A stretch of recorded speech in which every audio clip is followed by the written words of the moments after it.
Hi, everybody. Before we get to another great interview, please do me a favor and subscribe. That would really help us out. Now let's get to that interview. Hi, everybody. Welcome to another edition of Too Opinionated. I'm so excited today. I've got actress and singer Jessy Schram with me. So welcome, Jessy. Hi, thanks for having me. I know we do these things and we've been talking for like 10 minutes or so already. And then we got to act like you just dropped out of nowhere. Yeah, now I'm saying thank you so much for having me. Hello. Yeah, we've already been through all this, but they haven't heard it yet. It's true. It's true. Well, welcome to the show. I'm such a fan of yours. I was so excited to have you come on the show. And I'm a fan of yours for like a lot of nerdy stuff that you've done, but you've also been in a lot of stuff that we watched as a family over the years, which is really cool. Yeah. Oh, I'm so curious to know what your nerdy things were, as well as the family. Well, I'll tell you, the first thing I remember seeing you on, which I thought was like your first thing, but my son, who does the hard stuff with the podcast, he does the editing and stuff, he says it wasn't. So I'm going to give you the two. You tell me which one was the first. Okay. So what I remember you on was Veronica Mars, right? So you were on several episodes of that. And I loved Veronica Mars. Thought it was such a good show. But my son said you actually did an episode of Drake and Josh. Yes, Drake and Josh was so I'm from Chicago, the suburbs of Chicago. Yeah. And I came out for one pilot season, and Drake and Josh was my first ever TV appearance. That wasn't a commercial, because I did commercials. That's what he said. Yeah, that's what he said. Yeah. Yeah. Yeah, if you actually, because didn't you do commercials for like Kentucky Fried Chicken at some point? I did. That was when I was in LA, but my first one was a Chuck E. Cheese commercial and then Glade. So that, like, being a 10-year-old and having Chuck E. Cheese as your first commercial was just pretty cool. Yeah. Straight out of fan. Great. Yeah. What kind of perks do you get as a 10-year-old with a Chuck E. Cheese commercial? I got to keep my blue Doc Martens. That was a really big deal for me, because I got free shoes and they were so cool. But also we got the Chuck E. Cheese shut down for the entire day. So we just got to run on. Oh, that's a great perk. Yeah, this was like true child actor dream. What you think acting is. Yes. Don't you think that's what's missing with acting now? You should still get free shoes for your acting jobs. I should be allowed to take home my overalls that I fell in love with and my Doc Martens that all my friends are going to be jealous of. Exactly. I always said that if I was going to get into Hollywood, that's the job I'd want. I'd want, like, after you booked a role, I'd be the guy that comes in and like negotiates the nonsense stuff. So stuff you get to take off the set, clothes and the props. This is why you need to make friends on set real quick. So then like the other day I left set with a polar bear because it was really cute for my niece. And it's like, well, you got to get in good with props and set deck. Yeah, that's true. But it's not part of the contract. It's then a gift. It's in a gift. You can't go in there and just alienate all the people that are working on set. You can't do that. No, not if you want to keep your shoes. You can't. So I figured he was right. He was such a Drake and Josh fan. I figured he was right. Yes, well, Veronica Mars was my first recurring character. So that was my first big role. I could claim some victory. Yeah, you can claim a first in a category as Veronica Mars, just not the first gig. Yeah, that was such a fun show. And then it came back. Like the fans yelled for years, and it finally came back, which was really nice. I know that.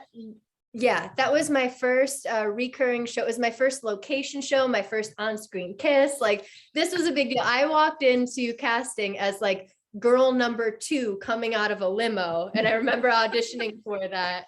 And the amazing casting director was like, hey, can you read this real quick? Set me outside, let somebody else go in to learn it real quick. Yeah. And came back in as Hannah, and I had no idea what I was doing. And then they're like, all right, you're going to San Diego. Like, what do you mean I'm going to San Diego?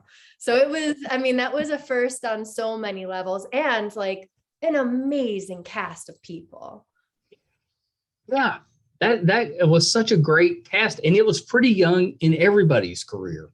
Yes. I mean, they were amazing then. And then it's watching their careers and how they've kind of stayed who they are as well through that has been really cool to see. Yeah. Yeah. I've enjoyed that one. That was that was, I think, a show that was a little ahead of its time, a little bit. It was very dramatic for like Yeah. the age range that it was in. Yeah. It was very dramatic. I remember Now there's all kinds of shows like that.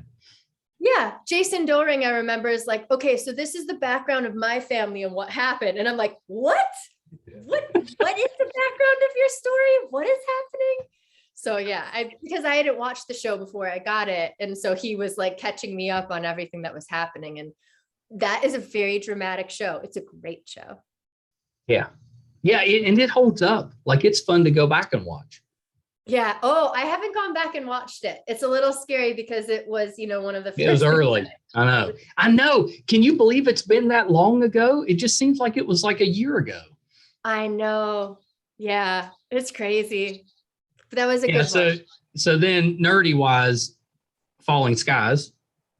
Yes. That was one that me and Brett watched together and just loved it. And we watched it because we liked Noah. So we were like, we'll check it out. And it was sci-fi, so we thought we'd check it out. And then we loved it. You were our favorite character on there. Really? Yeah, and then you turned kind of bad. I did. That was such a cool project. That was one where I came on as, the motorcycle scout. And I still, Falling Skies is my whole heart. I absolutely loved getting in the trenches with everyone because it was not an easy show to film. Just all exteriors, night shots, We started out in Toronto filming and then went to Vancouver. So weather was a thing. But getting to learn a dirt bike for a Steven Spielberg show. I was going to say, that was a Spielberg show. Yeah, it was. I remember the first time he came to set was during the pilot and people were like, Steven Spielberg's next door. And I walked the other way because I was so nervous. I actually went, okay, cool. I'm going to go over there. And then he came a different time and I got the balls to meet him. But that was such a fun show because I started out as the scout and then they kind of told me that, they were going in a different direction with the love triangles and things happening. And so I basically just thought I was done with the show. And, as long as they don't kill you, you can always you can come back.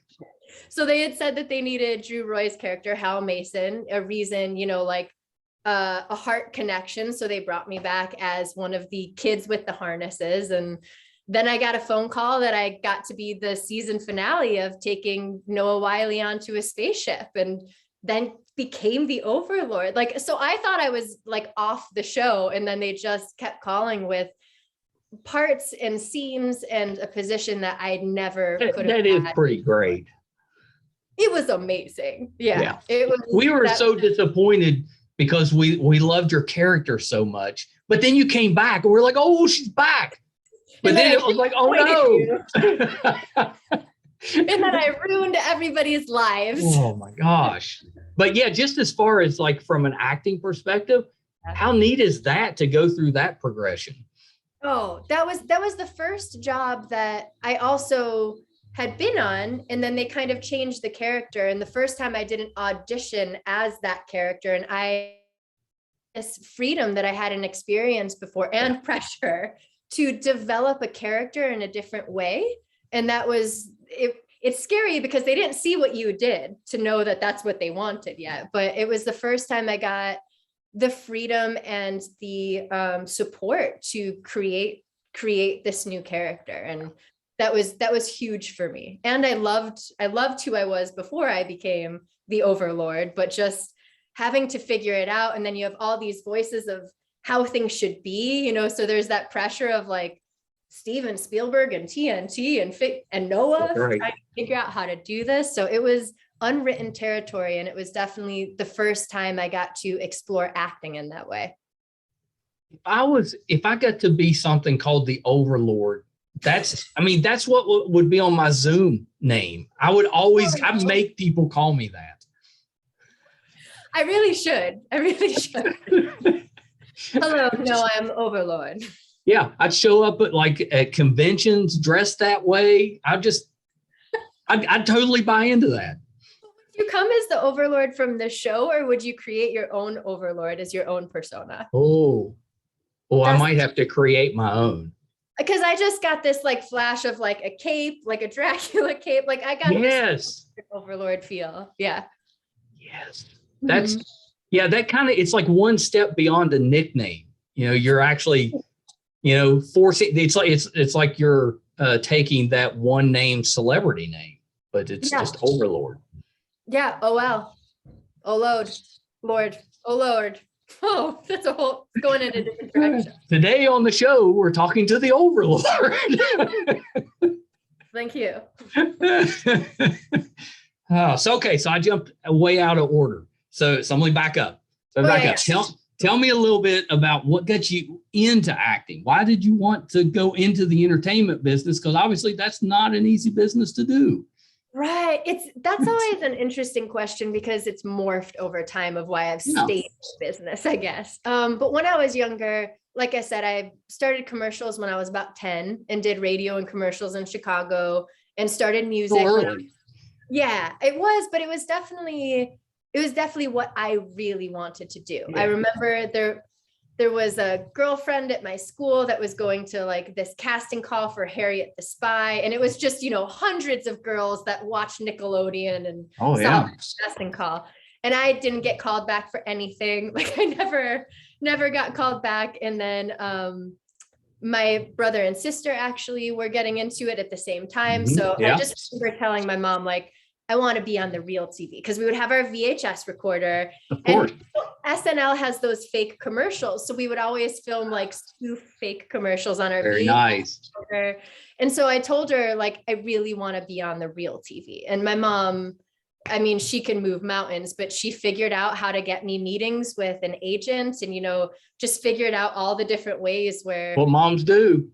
Oh, she can move. She literally moved all mountains. But so, yeah, she got me hooked up with an agent and it was just something where it was just what I wanted to do. And it's something where I've always been performing. So like if I had been younger and you were in a room and somebody needed a song, I would sing it. Like my imagination was so huge and I was such an emotional little girl that it made sense to go into make believe, and there was something too about, I loved commercials. I loved, hitting my mark and getting rewarded for that. Like I loved resetting my props. And it then of course morphed over the years of acting is not acting. It's a business when you get into film and TV. Yeah. So it morphed into something else, but it definitely started with, I wanted to be on the real TV, not just my living room TV. I wanted the real TV. Did you save the tapes? Do you still have those tapes? I do. That's a YouTube channel. You need to put that out there. That's true. It's at my mom's house. I have a VHS player, so I'll have to bring that next time I'm in Chicago and just go through all of them and then burn them. No, you need to release those. People would love that. I do still have I have a little video recorder of when I first moved to LA. Different self-tapes and stuff like that, where you'd record an audition. And I still have some from probably Veronica Mars days of 18 years. People love seeing that stuff. It's fun. Yeah, it'll be really interesting. I feel like enough time has passed to go back. It would be fun to watch. See, now it's full circle because most of the auditions now are taped and sent in, recorded. I know. Yeah, I know. It's a great thing and it opens the doors in so many ways that you wouldn't have opportunities before. And I know some people absolutely love self-tapes because then you have control. For me, it's the bane of my existence. I think there's that part of you then have to be the producer, the director, the actor, the editor. So it takes away I practice a lot. I have a lot of discipline. So it's then you go in the room, you get to do whatever you do, and then you get to feed off people's energy. And then you get notes from a casting director, or a director can see how you could do something different, where nowadays they put in a tape, watch 15 seconds and you're either it or not. So you don't really have the opportunity to. I think that would be hard because that's it. Because they take a look. And instead of stopping and maybe giving you a little direction, you're just done. Yeah. You're just nope. And then it's also that thing too of for me as an actor, I get to meet who I would possibly be working in. You get to see if it's what you both want.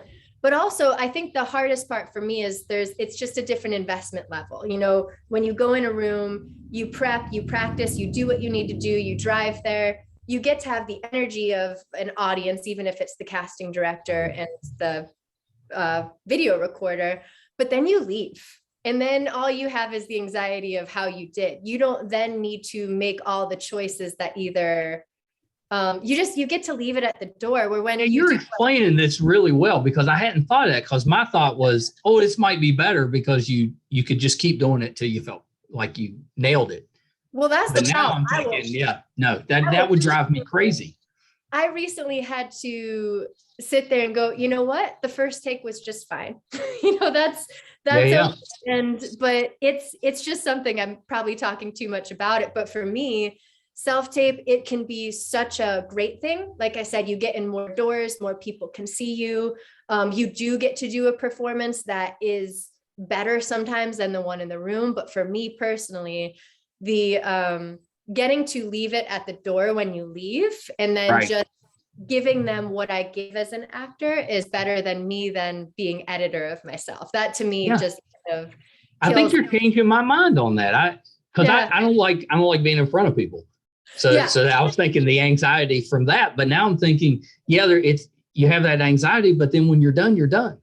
Well, and for me too, like I've got like an X on the wall and somebody reading on the phone. So you're not acting for me, I'm not acting with anyone when it's a self-tape. So it's one where it was really fun at first because you're like, yes, I can control my audition. And now and then you get like face dysmorphia. It's like a thing of you shouldn't have to watch yourself and judge yourself so much. Like, tell me, I'm doing a podcast. I know all about that. You have the vocal aspect that you're always listening to. Yeah.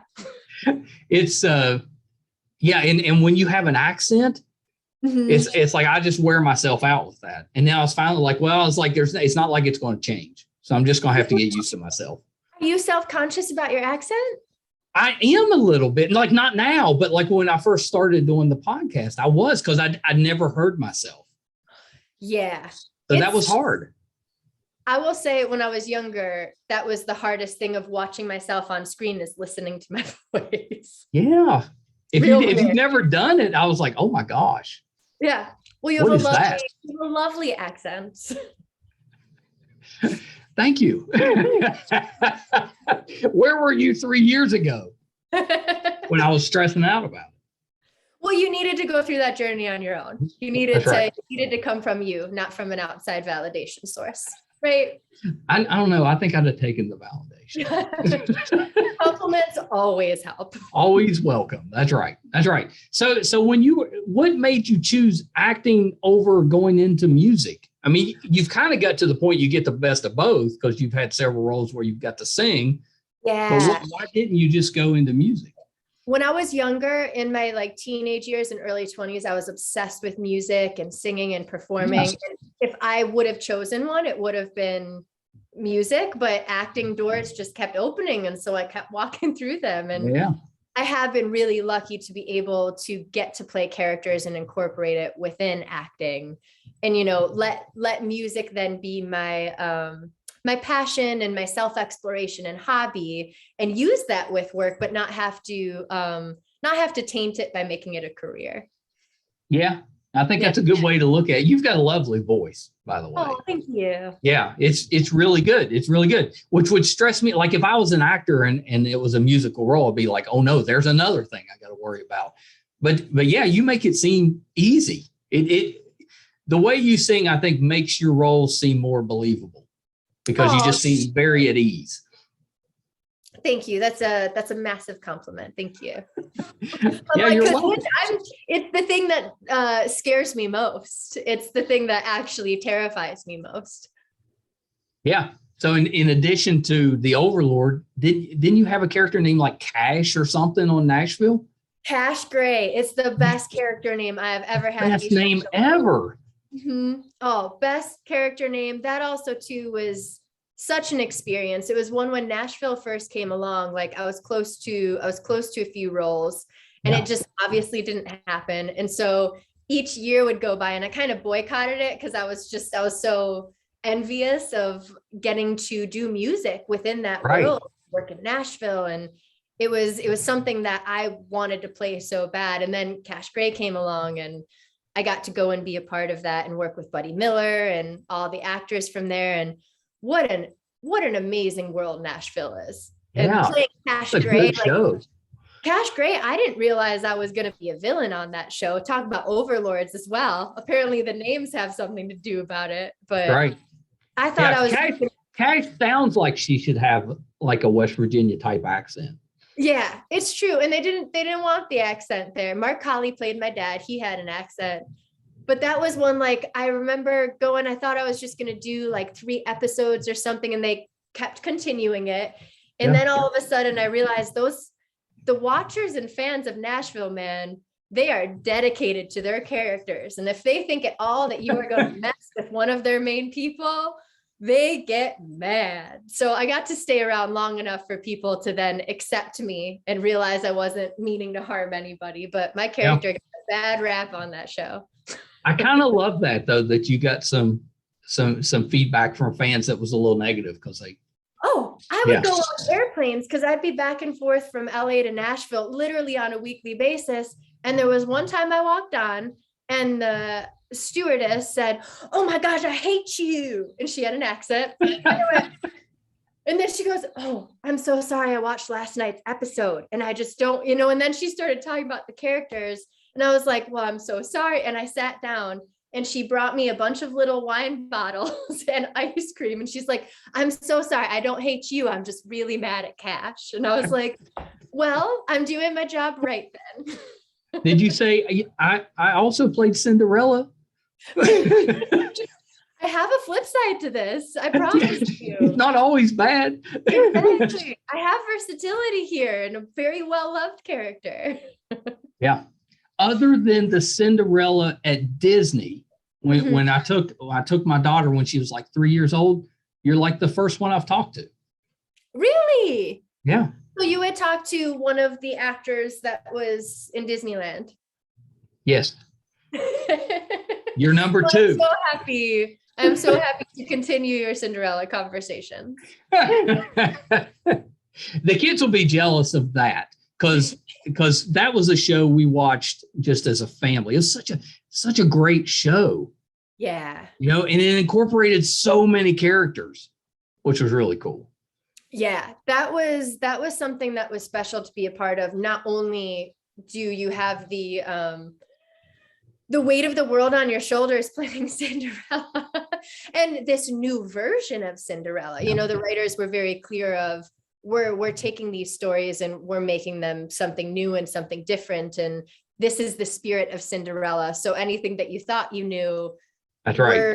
We're going to take that and change that. But I got to be there before the show actually aired. So creating this world before we knew what the response was going to be was such a special place in time because nobody knew if people were going to like it. We were taking these characters and changing it. And you had the best of the best in all departments putting the show together. So it was such a literally magical experience. Oh, it's such a fun show too.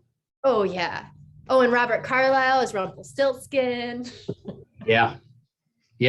Oh, he was so good too. Oh, yeah. Yeah.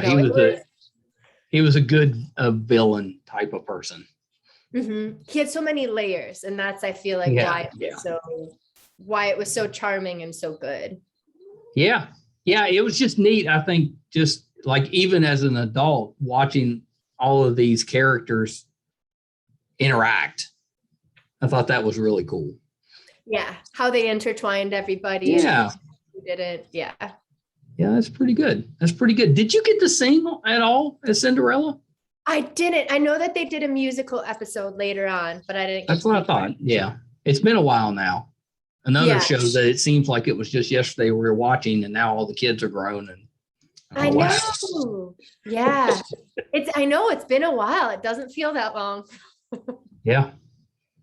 So I knew that we were meant to talk because my wife has been watching Lucifer. Oh, And you showed up on an episode, and I was just happening to walk. I was just walking through, and she's watching the episode that you're on. I was like, I'm getting ready to talk to her. She's like, no, don't. She has a gun. Don't. Yeah. Leave her alone. Leave her alone. Then you see her on Nashville. You don't want to talk to her. Yeah, that was a fun character. It was somebody was what now it's on Netflix, so everybody's watching it at different times. Yeah. It's been fun because none of my friends or really anybody expected to see me pop up in there. So that was like a fun. I know. You've had a lot of shows you just kind of popped up on. It's true. It's true. That's I think that's pretty cool, because didn't you do an episode of Boston Legal too? Yes, I did. Yeah. That was early on. That was Anna Probobana, I think it was. And I remember that's when I became obsessed with William Shatner. Like, I had gone in, it was a show that growing up, my dad and I watched, and my dad was just such a fan of James Spader's character on there. Yeah.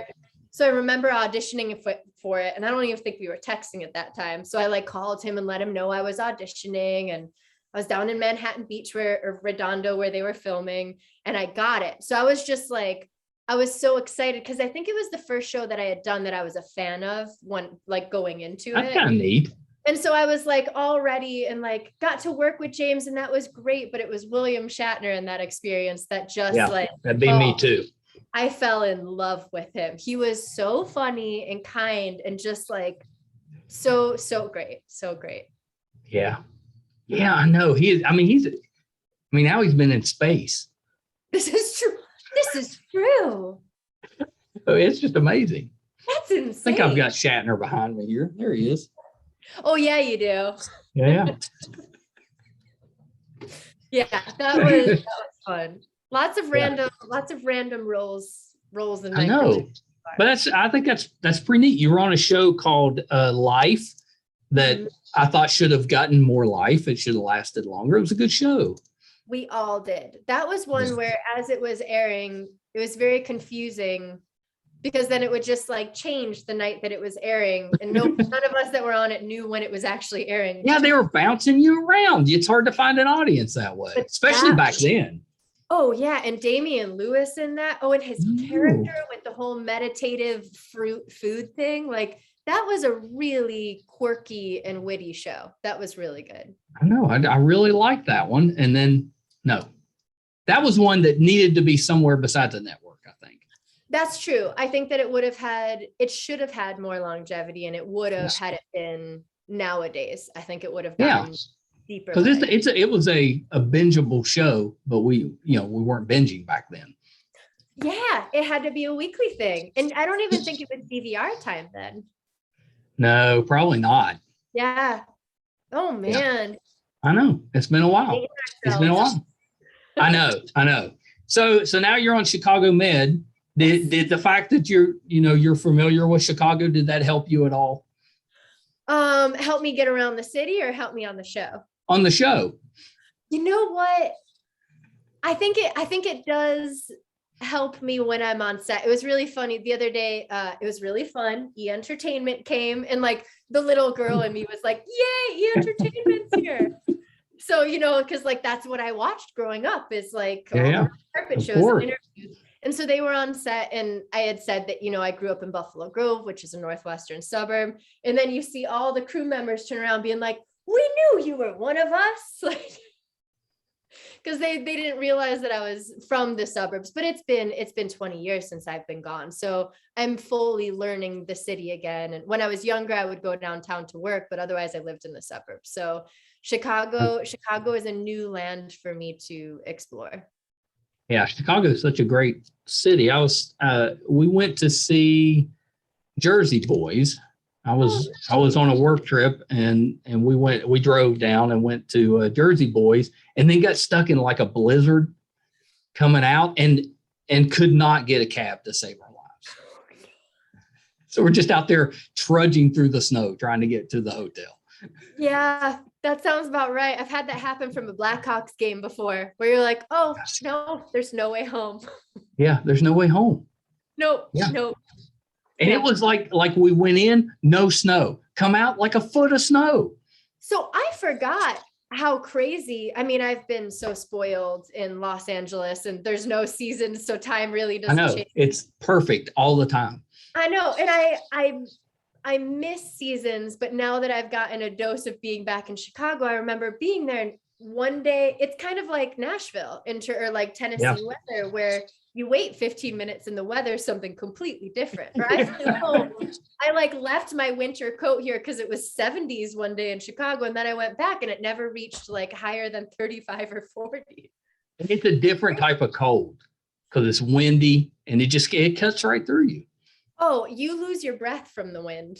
How cold that is. Yeah. It's I've been to Winnipeg and filmed in Winnipeg, and it's kind of similar to that.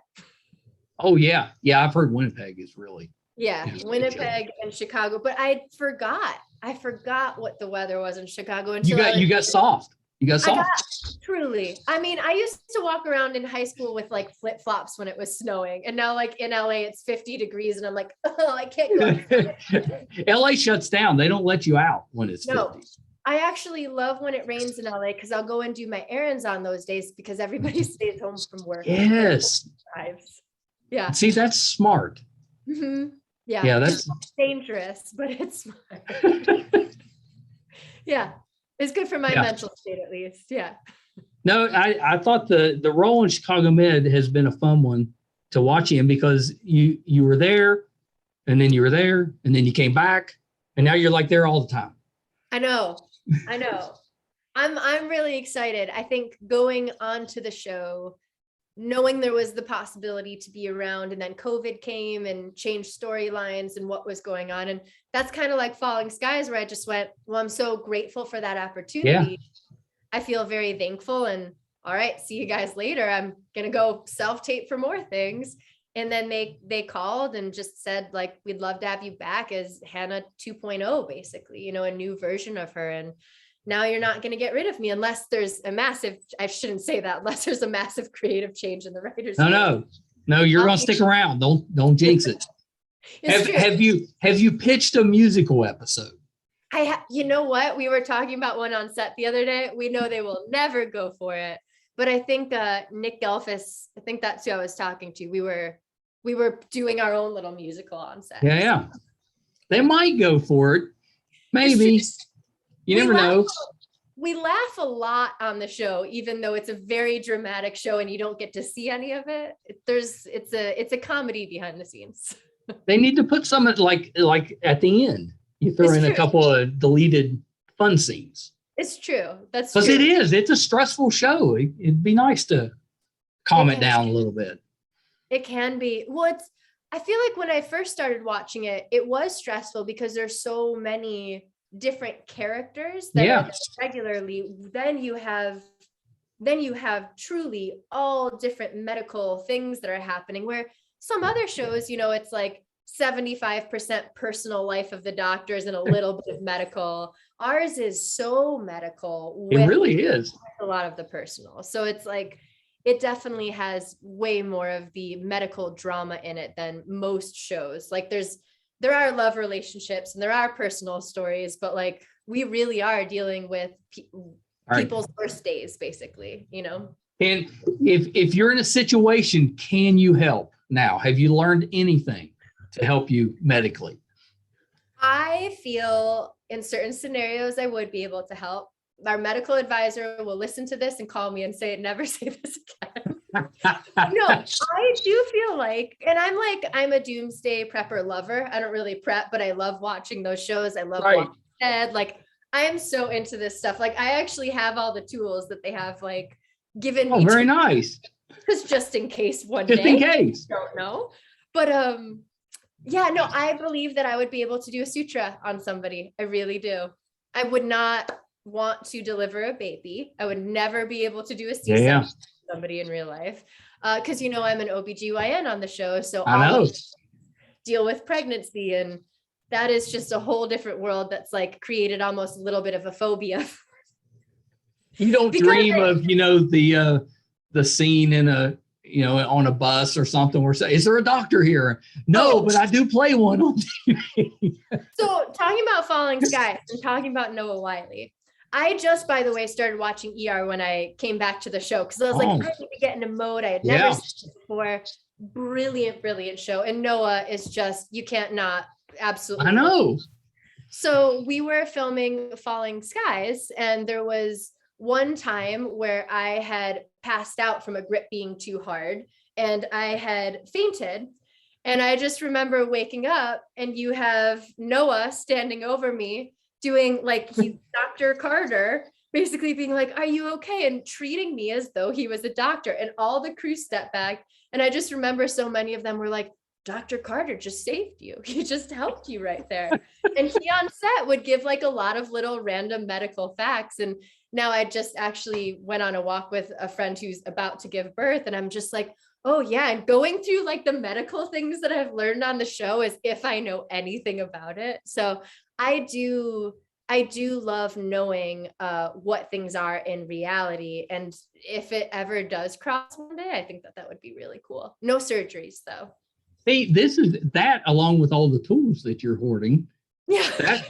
Those are skills that could help you in an apocalypse situation.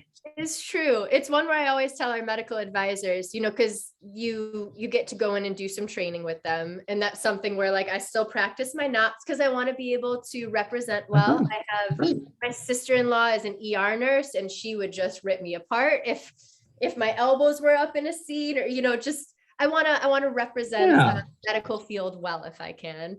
But that's something where they took us through a bunch of simulated births when I was there a few years ago. And I was so in awe and traumatized from that. Yeah, I know. Yeah. But yeah, you don't just want to look good in the coat. You actually want to be able to look like you're a doctor. I want to know what I'm talking about, but also I'm a very curious person. And I think because I've been an actor mainly my entire life, like there's a part of that where I get to step into other fields and other careers. And, obviously there's no person that I'm cutting on set. So it's fun. There's actually no pressure in it other than making sure you get your lines with your movements and you're not wasting time.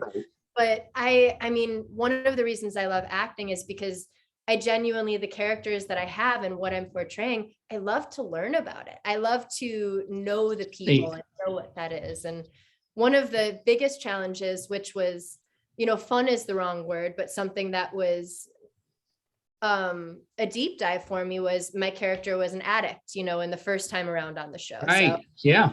Heroin addict, opioids. And I just was so naive to that world. And so watching documentaries, talking to different people, going to meetings, and I get to be exposed to other worlds that I normally wouldn't necessarily put myself in that position. And I feel like getting to learn about all different walks of life is why I love my job. Like, that's why I like to do characters that, aren't exactly like you, because you get to learn other people in a different way. That's the best explanation for acting I've ever heard. That's really good, because it does. It creates some empathy for other people's situations and what they're dealing with. I love that.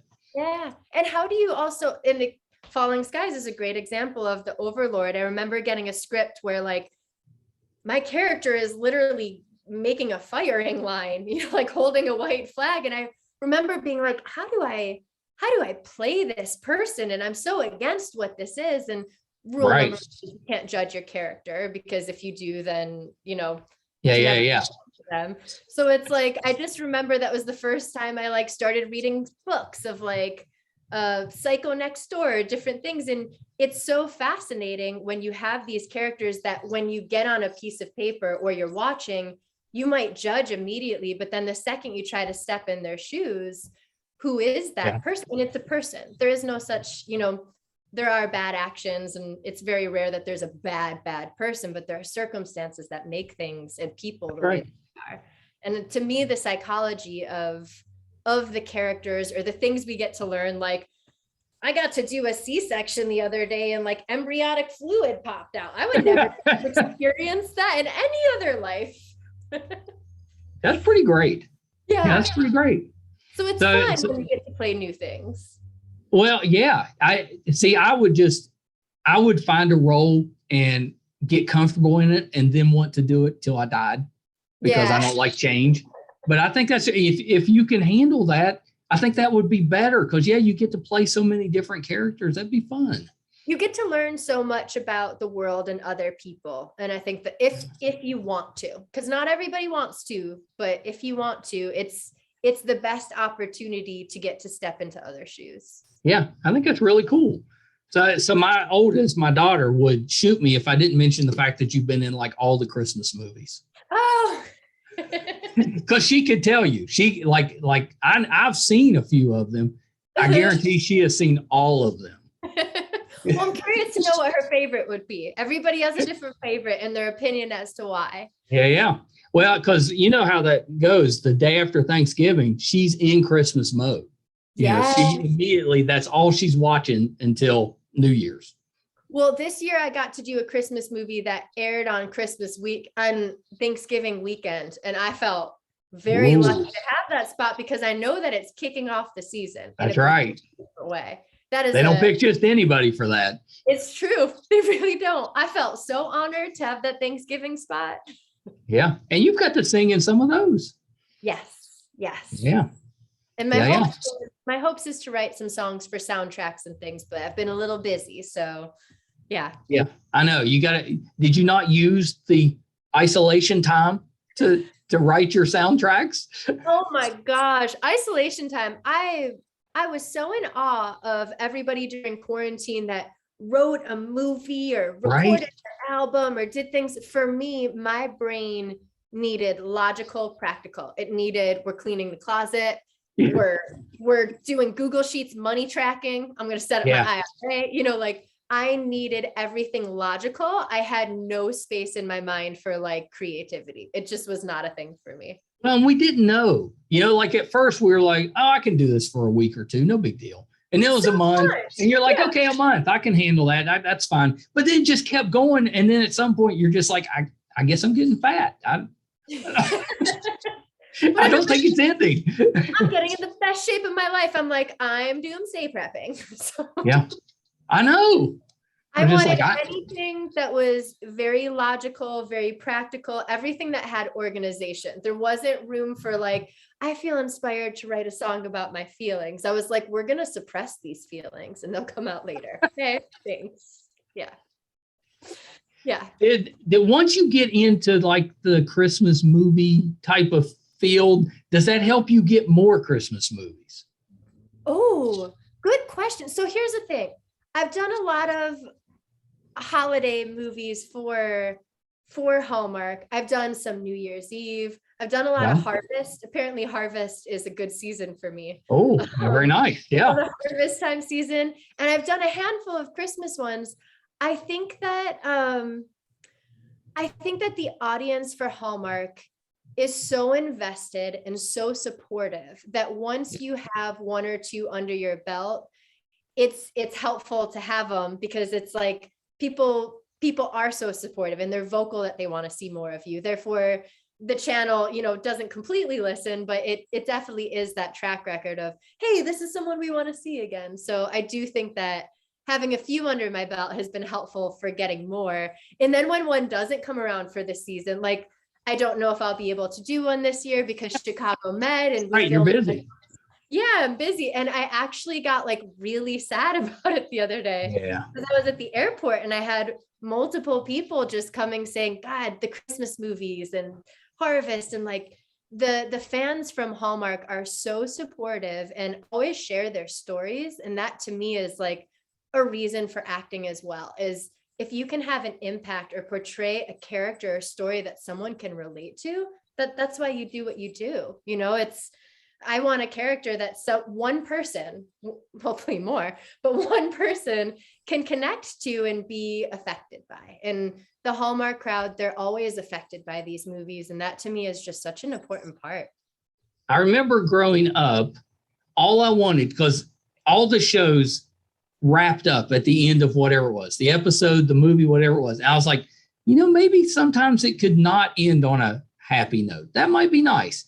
But now everybody's doing that. So now I'm like, all I want is just a happy ending. Well, Hallmark gives you the happy ending. It's true.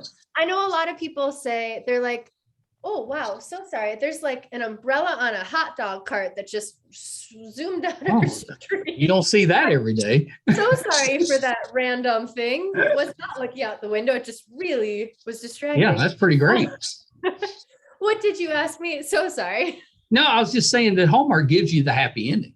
Yes, they do. And so many people will say, because I have some other people that will be like, well, why are you watching a Hallmark movie? You know what's going to happen. And people are like, yeah, but I like the journey of knowing I like knowing everything's going to be okay. I like knowing, even if I can guess what's happening, I still like going along for the ride, and it makes me feel good.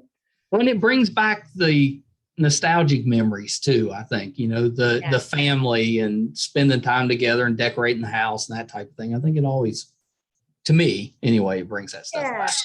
And everybody can watch it. It's not like, you need to be like even Once Upon a Time, that's a show depending on what age you are. That's right. Not your kids watching it yet because it can be scary. So it was scary at times.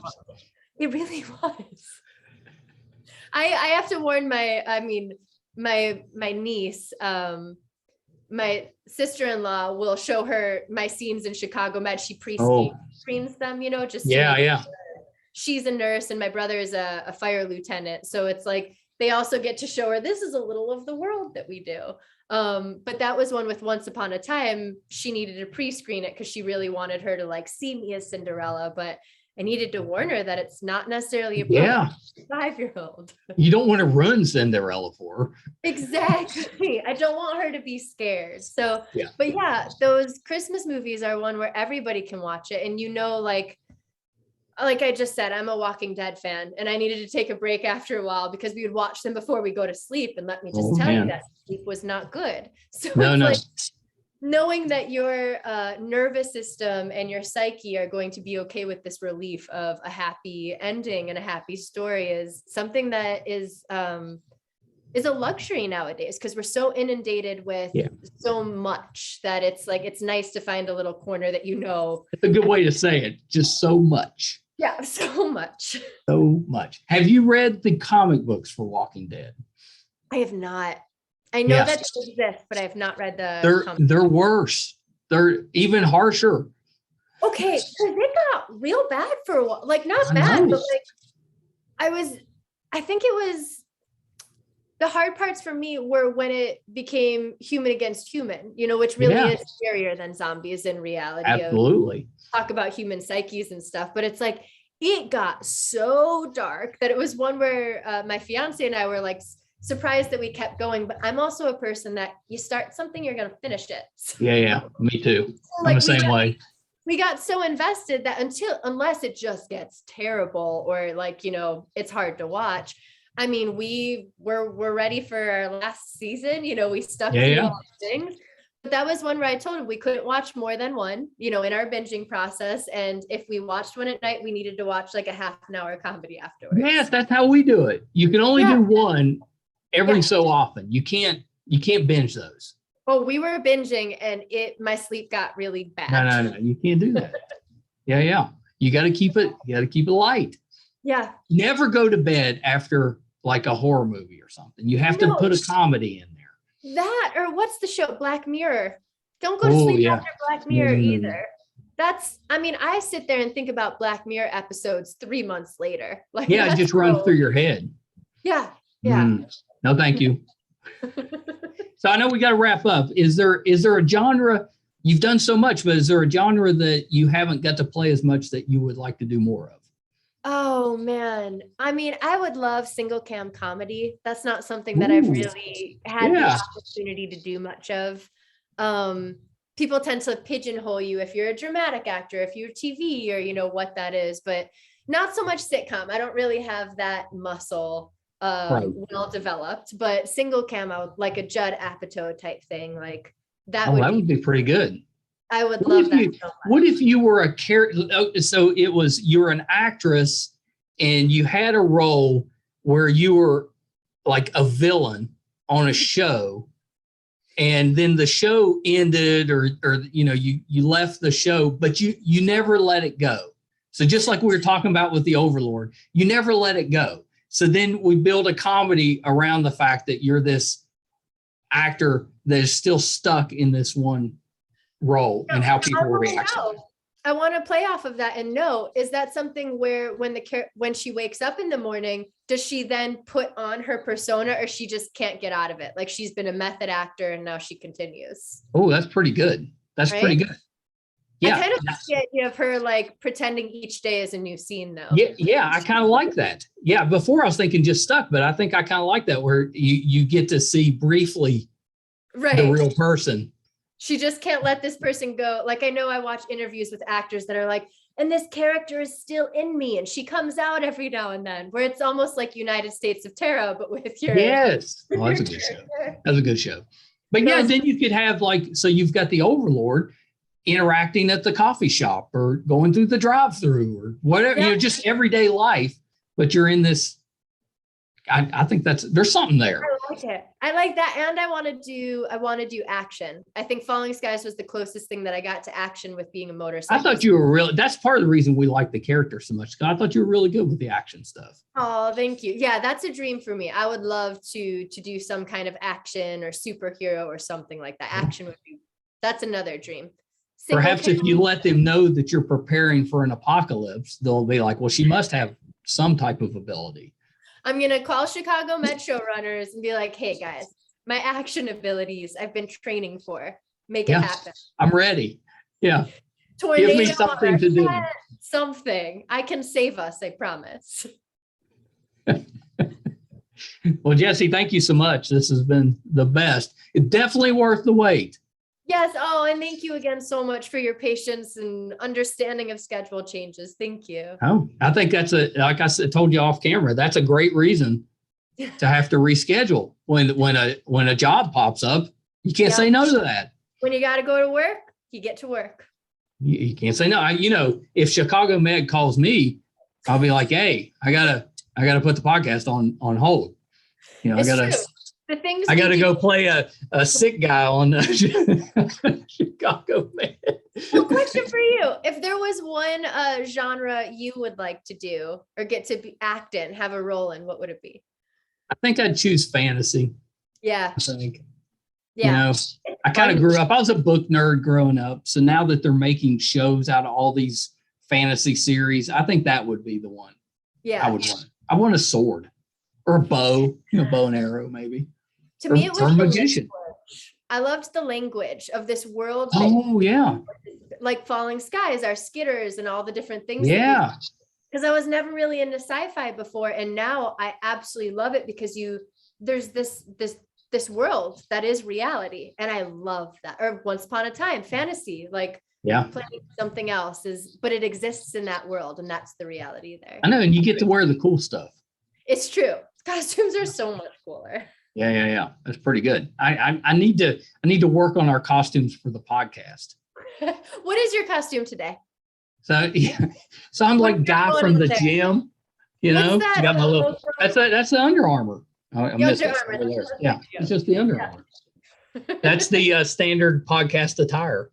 It's perfect because if you sweat, it absorbs it. It's a thing. That's right. You can't tell. You can't. But now I think if I showed up, in like maybe a fur coat one day or, ski gear. The choice is yours. Just randomly show up in different outfits.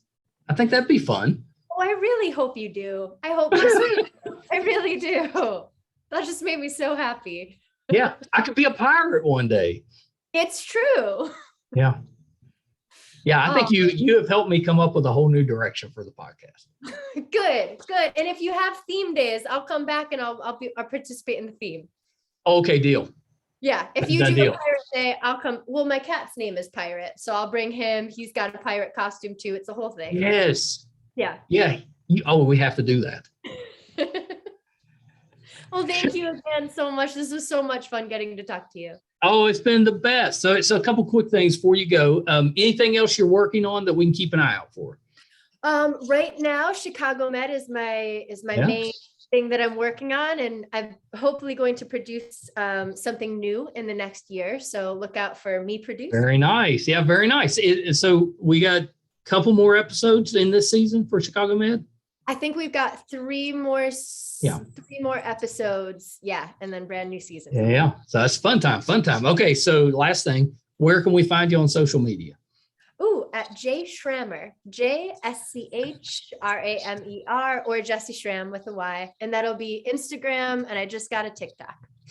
Oh, I'm so jealous. I've got one, but I'm just putting clips up from the show. I haven't figured out how to do the fancy stuff yet. I don't know what to do with it because I feel like I'm so intimidated by all these creative videos that I'm seeing. So I'm an observer as opposed to a creator at this point in time. I know at this point, but you've got like, you can play guitar and stuff. You could do some stuff. That's true. I just got to get creative with it. No more logical math. Let's get creative. Pandemic's over to an extent. The next time we have a pandemic, you better put the logic stuff away. Be ready. I plan to. Yeah, it's all taken care of. All right, Jessy, hold on one second.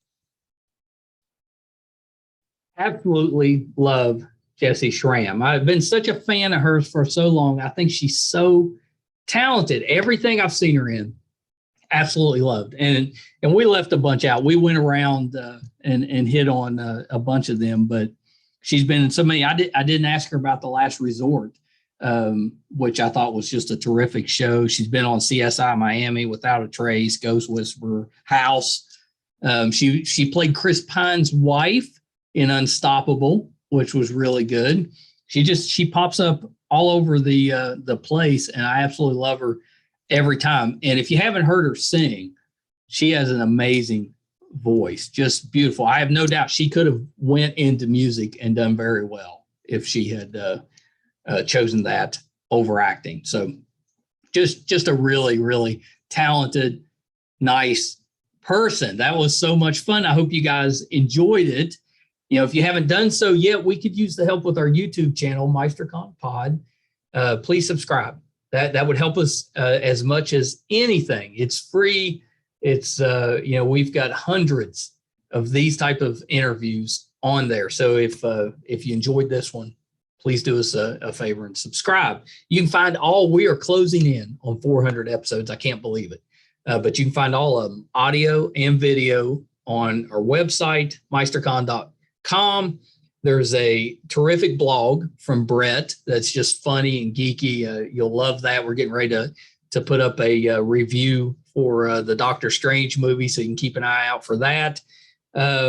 If we're doing anything on location, if we're hosting something at the studio, if we're covering a convention, all that'll be on the website, meistercon.com.